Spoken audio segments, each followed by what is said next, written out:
Are you ready for some storytelling? Oh, if only I had a good pirate book to read. Treasure Island by Robert Louis Stevenson. Oh, that was luck. If only I had a sword in case somebody tried to interrupt me. Ah, look at that beauty. All right, well, let's do chapter 1. I think it's part 1 is the Buccaneer, the old Buccaneer, part 1. Chapter 1, the old sea dog at the Admiral Benbow.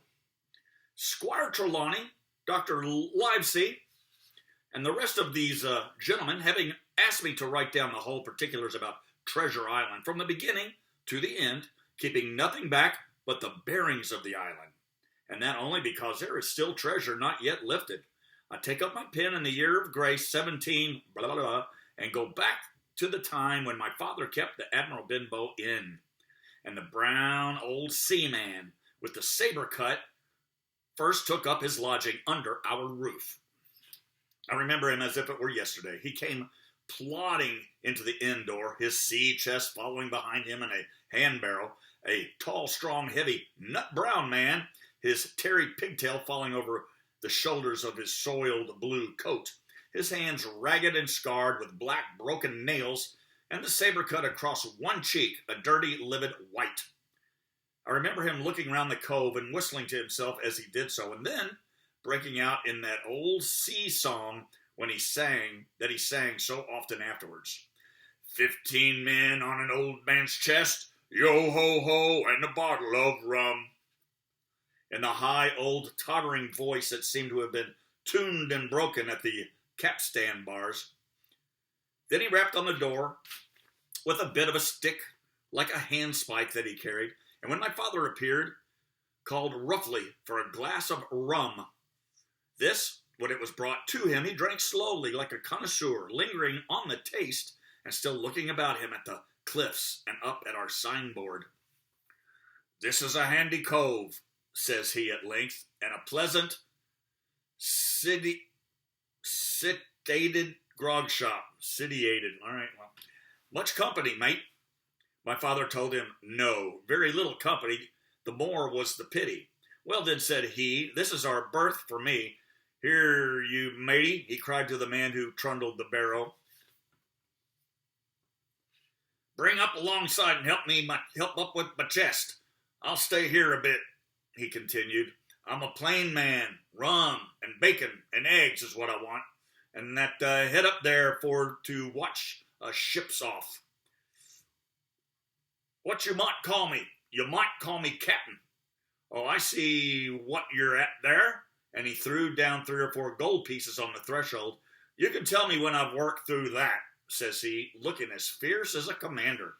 And indeed, bad as his clothes were, and coarsely as he spoke, he had none of the appearance of a man who sailed before the mast, but seemed like a mate or a skipper, accustomed to be obeyed or to strike.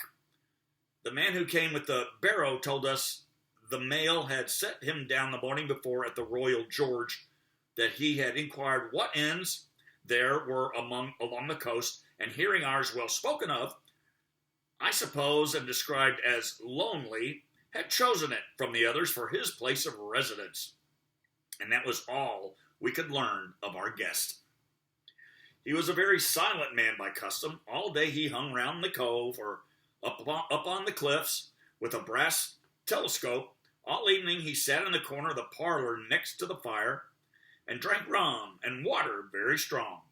Mostly he would not speak when spoken to, only look up and sudden and fierce and blow through his nose like a foghorn, and we and the people who came about our house soon learned to let him be. Every day when he came back from his stroll, he would ask if any seafaring men had gone by along the road. At first we thought it was the want of company of his own kind that made him ask this question, but at last we began to see he was desirous to avoid them. When the seaman put up the Admiral Benbow, as now and then some did, making by the coast road for Bristol, he would look in at him through the curtained door before he entered the parlor, and he was always sure to be as silent as a mouse when any such was present. For me, at least, there was no secret about the matter, for I was, in a way, a sharer in his alarms. He had taken me aside one day and promised me a silver fourpenny on the first of every month if I would only keep my weather eye open for a seafaring man with one leg, and let him know the moment he appeared. Often enough, when the first of the month came round, and I applied to him for my wage, he would only blow through his nose at me and stare me down, but before the week was out, he was sure to think better of it, bring me my fourpenny piece, and repeat his orders to look out for the seafaring man with one leg.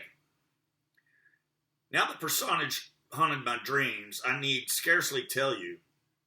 On stormy nights, when the wind shook the four corners of the house, and the surf roared along the cove and up the cliffs, I would see him 1,000 forms and with 1,000 diabolical expressions. Now the leg would be cut off at the knee, now at the hip.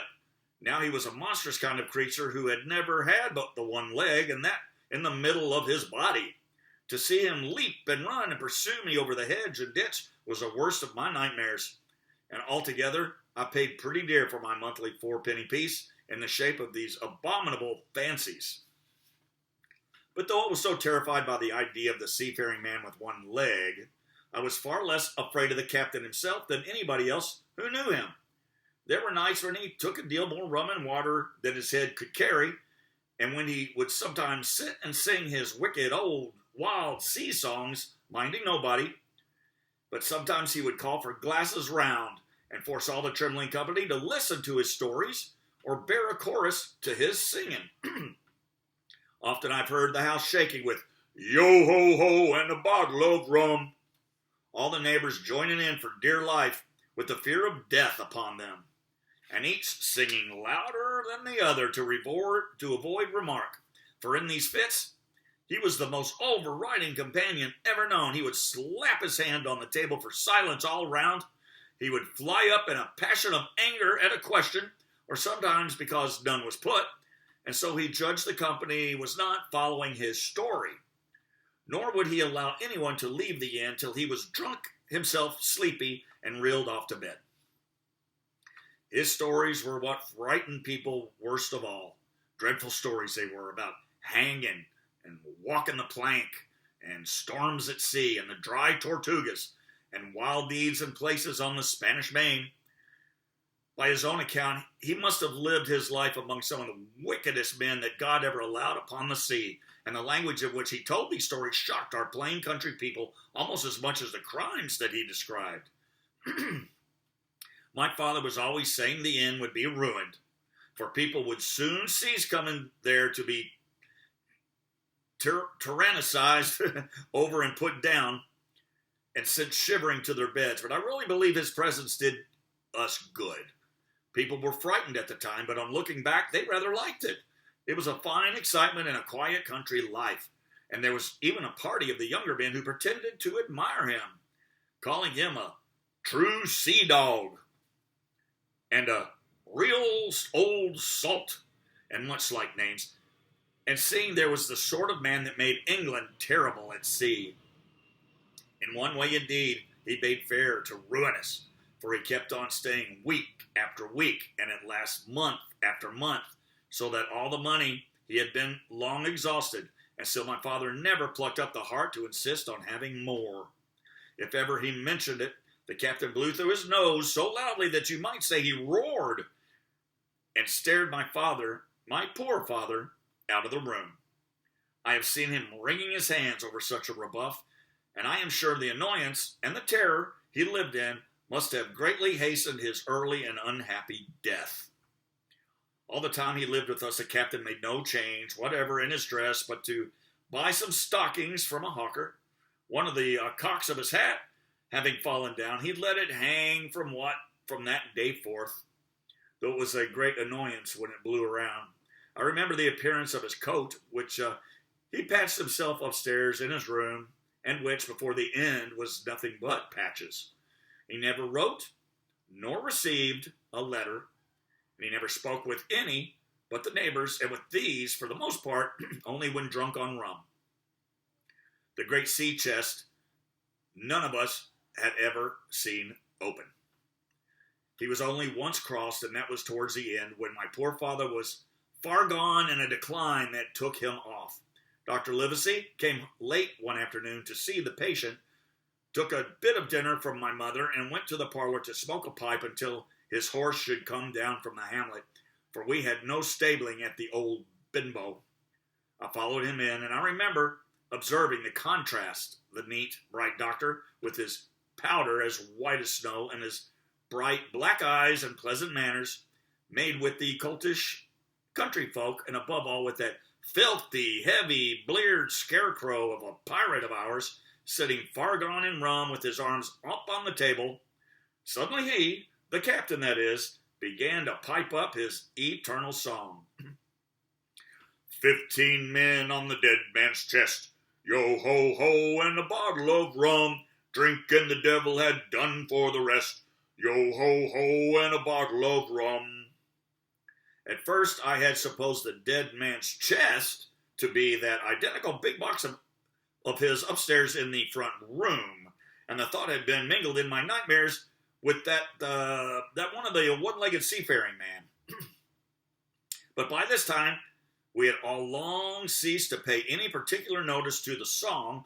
It was new, that night, to nobody but Dr. Livesey, and on him I observed it did not produce an agreeable effect, for he looked up at the moment quite angrily before he went on his talk to old Taylor, the gardener, to a new cure for the rheumatics.